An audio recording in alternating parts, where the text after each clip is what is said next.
Everyone, my name is Adam Smith, and today we are going to talk about how to beef up our CRM activities using social media. We're going to look at how you can build your business this way. We're going to look at why relationships matter in business, and we're going to talk about how to use social media to fuel those CRM efforts. So back in 1988, there's a book written by Harvey Mackay called Swim with the Sharks Without Being Eaten Alive. And in Harvey's book, I read this when I was a new salesperson. This was so powerful for me because he introduces a tool called the Mackay 66. It was basically a customer profile that you would be able to capture information about your customer during conversations that you had, with the sole purpose of being able to help you remember those things when you'd go and call on them again or meet them, or if you needed something. So over time, salespeople build up a lot of relationships and it becomes difficult to remember details. So having a way to capture it made a lot of sense. So today, the thing that's so awesome about that is not only do we have really robust, powerful CRM tools at our disposal, but we also have Facebook and we have other social media platforms that help us get to know people way easier. See, before you had to go capture this stuff one at a time, little bits over time. It took a lot of effort to go get that information.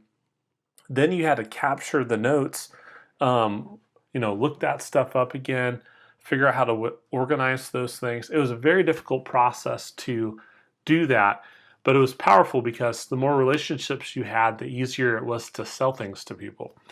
Today, Facebook allows people to do that work for you.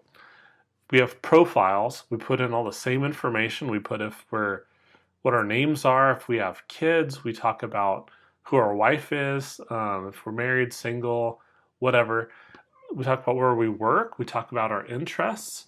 Everything that was on a Mackay 66 is on Facebook or LinkedIn.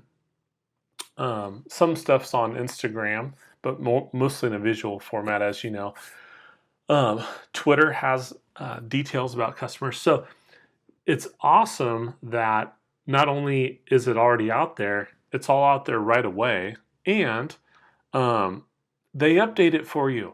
So all of those activities that we used to have to do and grind out and gather one at a time is just at our fingertips. The problem is we're living in an era where people are not very good at sales. They don't understand relationships. Part of the reason for this is we're being told, I think wrongly in many ways, that, this is dead and this no longer works and the only thing in the future that's going to be happening is this. That's not really true. Like, humans have not really fundamentally changed. The tools we have available to us have. They've made things so much easier. So to say that the phone is dead, the phone is not dead. The phone is one of the most powerful tools you could possibly have. But on your phone, you have so many other tools that we didn't have before. Like when I started 20 years ago, a phone was a phone. Only a few people had cell phones. They were just starting to become a consumer product, and no one had a smartphone. So today, everything that we needed to do to be a successful salesperson, we have way more tools than that now. So I just think that as people become more and more entrepreneurial and more have to learn how to sell, they're going to realize that the people that are saying that stuff, the only reason they're saying these other things are dead is because they're trying to make money selling their thing. Don't listen to it. Business is business, and we just have way more tools than we've ever had before. Okay, so how does having access to this information help you sell anything? Businesses are always trying to do one thing, which is build relationships with customers. But more specifically, people inside of businesses are trying to build relationships with customers who happen to be people. So it's really people building relationships with people, and vice versa. A business might not have ever reached out to a customer, but the customer found them and reached out to them. So both ways, we're trying to still form trading relationships. And as we get to know those people better, it makes that process of buying and selling more enjoyable for both parties. So this is about win-win relationships. What I'm not suggesting in any manner is that this is about one-way relationships or Facebook stalking. That's not good. Don't do that. What I am suggesting, though, is that let's say you meet someone, you hit it off with them, and you send them a friend request. If they accept, then what they're doing is that they're telling you, hey, it's okay that I'm going to let you into my Facebook life. It's okay if you take a peek at our photos. You can see where I've worked. You can see what music I like. They're giving you access to their life. They're bringing you in as a friend. You still have to make that relationship happen offline. Like this cannot be the only version of that relationship. I guess in some cases, if you have like a pen pal where, I've met someone online and they live in New York. I may never go to New York. I hope I do, but if my relationship is digital only, well, okay, then that's that. But at some level, we're still building a relationship. It's not I'm peeking into their stuff and they don't know who I am. So I hope that makes sense. Okay, since we have access to all this great information, all we really need to do then, if we're in business, if we're in marketing or sales, is we have to decide how hard we want to work at building more relationships with people. That part has not changed. See, sales is still sales.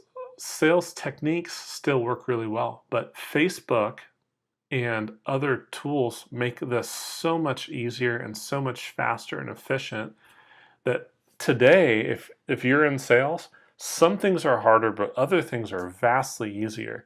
So it should be way easier to sell than ever before if you understand that the principles are the same, but we have access to relationships in a way that we've never had before.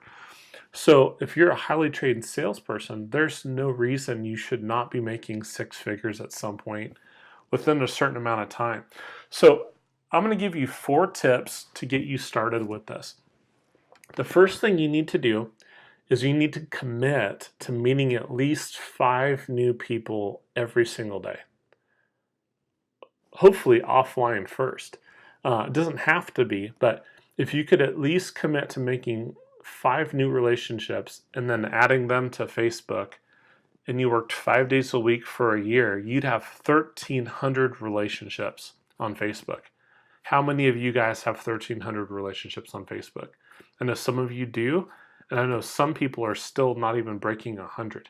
So that's the big thing, and it's super. 5 a day is nothing. Super easy. The next thing is actively participate in 1 hour a day on social. You can use your news feed to do that, but one of the best ways you could do that is to go into groups and have conversations in those groups. There's people that you might not be connected to that are in those groups that have similar interests. I would also highly suggest making sure you do those little things that are nice, kind, and thoughtful, which is actually saying happy birthday when it's someone's birthday. Low-hanging fruit, but just the same way you would build a relationship offline, you just want to use this tool and do things exactly the same way. As you get to know people better, invite them to like your business page so that you can keep your personal page and your business posts separate.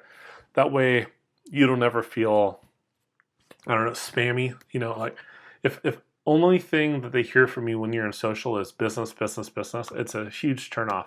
I was just talking to my wife about this.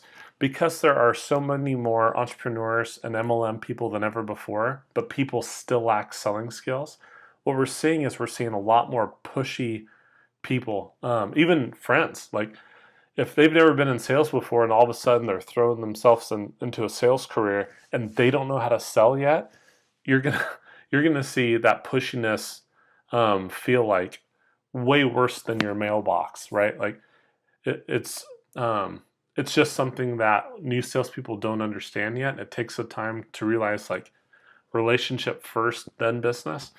But anyways, that's that. Lastly, if you're working on prospecting or follow-up, Messenger is such a powerful tool that you can basically text files to people. Like, we use it for texting, but you can text pictures, you can text files. One of my personal favorites is texting PDF brochures, online digital brochures to people. They don't even have to be long, but if the conversation I'm developing turns to business and they want to know more about what I do, the easiest thing in the world is to upload a web-ready version of my PDF file straight to them and let them take a look, or a portfolio. Like, if I want to show them some of my design skills, send that over. So these tools, no matter what business you're in, for building a business and empowering your CRM process, man, it's powerful. So I just want to let you know, today it's easier than ever to connect with people. It just takes time and effort using tried and true, age-old business practices.